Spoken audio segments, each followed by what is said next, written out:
Man fonā ir jāliek tā struktūra, kur mēs te uzzīmējām ar sarkanu iekrāsojot tās struktūra vienības, kas bija, vai ir nolikvidētas, vai bija jaunradītas un ir nolikvidētas. Ja jūs piesaucat specializāciju, piesaucat konkrētas lietas, tas nozīmē, ko jūs uzskatāt, ka šai struktūrā ir tās vienības, jārada jaunas, jāpārdala un tam līdzīgi. Jeb tas ir neatkarīgi no vienībām, kaut kā vienību iekšpusē. Man šeit konceptuāli ir tas redzējums un izpratne par to, ka šī struktūra būtu tomēr jāmaina.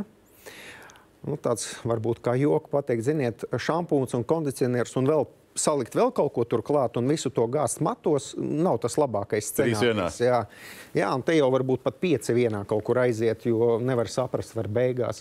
Jo es mēģināju arī varbūt mūsu sarunas sākuma daļā ieskicēt to, ka tā specializācija jau nenozīmē tikai to, ka mēs koncentrējamies vienkāršajā valodā sakot uz konkrēto lietu izmeklēšanu vai kriminālu vajāšanu. Tas ir jautājums par to, vai šīs struktūra vienības vadītājs padziļināti izprot mērķi, uz ko vispār gadu 5 virzīties uz priekšu. Tātad mazākas un vairāk struktūras.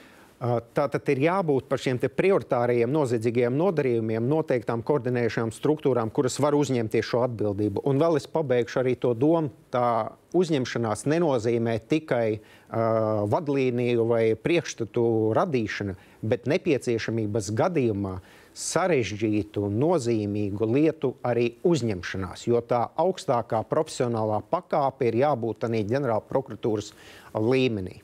Tātad visnozīmīgākās, vissarežģītākās. Tas attaisnos arī to, kāpēc šajās struktūra vienībās ir šie viszinošākie prokurori. Bet sarežģītās jau ir. Nav jau tā, ka nav ģenerāla prokuratūrā sarežģītās lietas. Šobrīd faktiski ir palicis, kā lai saka, tiesvedību stadijā tikai. Restīvi pamaz. Es varētu teikt pat nevis pamaz, bet vienkārši šobrīd dabīgā nāvē nomirst šīs te, kā saka, pārpalikumi, jā. Dabīgā nāvē nomirst pārpalikumu. Tas ir skarbi.